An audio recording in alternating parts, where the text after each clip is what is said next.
दोस्तों, आज मैं फिर से आपके लिए एक लोक कथा लेके आया हूँ। उसका नाम है चतुराई, हिंदी लोक कथा। आइए इसके बारे में सुनते हैं आज की एक और नई कथा के बारे में। एक बार एक आदमी था। एक दिन वह राजा के पास गया और बोला, महाराज, मैं आपसे कर्ज मांगने आया हूँ। कृपया कर आप मुझे 5,000 रुपये दे। मैं 5 वर्ष के अंदर आपके रुपए वापस कर दूंगा। राजा ने उसकी बात पर विश्वास कर उसे 5,000 रुपये दे दिए। 5 वर्ष बीत जाने के बाद भी जब उस व्यक्ति ने राजा के 5,000 रुपये नहीं लौटाए, तब राजा को मजबूरन उसके घर जाना पड़ा। लेकिन वहाँ वह व्यक्ति नहीं मिला। जब भी राजा वहाँ जाता, बहाना बनाकर उसे वापस भेज दिया जाता। एक दिन फिर राजा उस व्यक्ति के घर गया। वहाँ और कोई तो नहीं दिखा, एक छोटी सी लड़की बैठी थी। राजा ने उससे पूछा, तुम्हारे पिताजी कहाँ गए? लड़की बोली, पिताजी स्वर्ग का पानी रोकने गए हैं। राजा ने फिर से पूछा, तुम्हारा भाई कहाँ है? लड़की बोली, बिना झगड़ा करने गए हैं। राजा के समझ में एक भी बात नहीं आ रही थी, इसलिए वह फिर पूछता है, तुम्हारी माँ कहाँ है? लड़की बोली, माँ 1 से 2 करने गई हुई है। राजा उसके इन जुलूल जवाब से खींच गया। वह गुस्से में पूछता है, और तुम यहाँ बैठी क्या कर रही हो? लड़की हंसकर बोलती है, मैं घर बैठी संसार देख रही हूँ। राजा समझ गया कि लड़की उसकी किसी भी बात का सीधा जवाब नहीं देगी, इसलिए उसे अब इससे इन बातों का मतलब जानने के लिए प्यार से बतलाना पड़ेगा। राजा ने चेहरे पर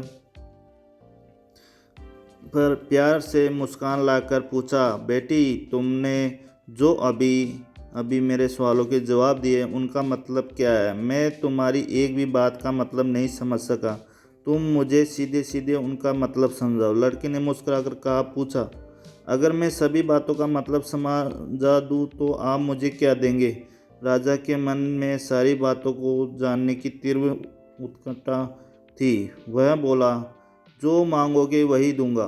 तब वो लड़की बोली, आप मेरे पिताजी का सारा कर्ज माफ़ कर देंगे तो मैं आपको सारी बातों का अर्थ बता दूंगी। राजा ने कहा, ठीक है, मैं तुम्हारे पिताजी का सारा कर्ज माफ़ कर दूंगा। अब तो सारी बात का अर्थ समझा दो। लड़की बोली, महाराज, आज मैं आपको सारी बातों का अर्थ नहीं समझा सकती। कृपया कर आप कल आए, कल मैं ज़रूर बता दूंगी।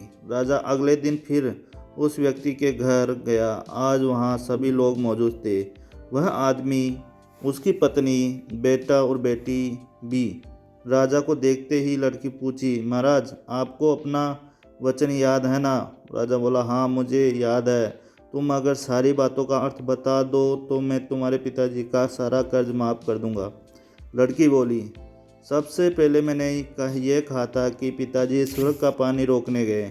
इसका मतलब था कि वर्षा हो रही थी और हमारे घर की छत से पानी टपक रहा था। पिताजी पानी रोकने के लिए छत को बना रहे थे। यानी वर्षा का पानी आसमान से गिरता है और हम लोग तो यही मानते हैं कि आसमान में ही स्वर्ग है। बस पहली बात का अर्थ यही है। दूसरी बात मैंने कही थी कि भैया बिना झगड़ा करने गए। इसका मतलब था कि वे रेंगनी के कांटे को काटने गए थे। अगर कोई भी रेंगनी के कांटे को काटेगा तो शरीर में जहाँ तहाँ कांटा गड़ ही जाएगा। यानी झगड़ा नहीं करने पर भी झगड़ा हो गया, शरीर पर खरोंचे आएगी। राजा उसकी बातों से सहमत हो गया। वह मन ही मन उसकी चतुराई की प्रशंसा करने लगा। उसने उत्सुकता के साथ पूछा, और तीसरी चौथी बात का मतलब बेटी? लड़की बोली, महाराज, तीसरी बात मैंने कही थी कि माँ 1 से 2 करने गई हैं। उसका मतलब था कि माँ अरहर दाल को पीसने, यानी उससे 1 का 2 करने गई है। अगर साबुत दाल को पीसा जाए तो 1 दाना का 2 भाग हो जाता है। यानी यही था कि 1 का 2 करना। रही चौथी बात, तो उस समय में भात बना रही थी उसमें से एक चावल निकाल कर देख रही थी कि भात पूरी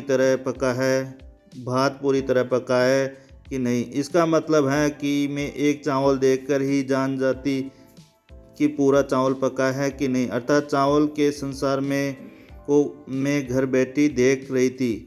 यह कहकर लड़की चुप हो गई। राजा सारी बातों को अर्थ जान चुका था। उसे लड़की की बुद्धिमानी भरी बातों ने आश्चर्य में डाल दिया था। फिर राजा ने कहा, बेटी तुम तो बहुत ही चतुर हो, पर एक बात समझ में नहीं आई कि यह सारी बातें तो तुम मुझे कल भी बता सकती थी, फिर तुमने मुझे आज क्यों बुलाया।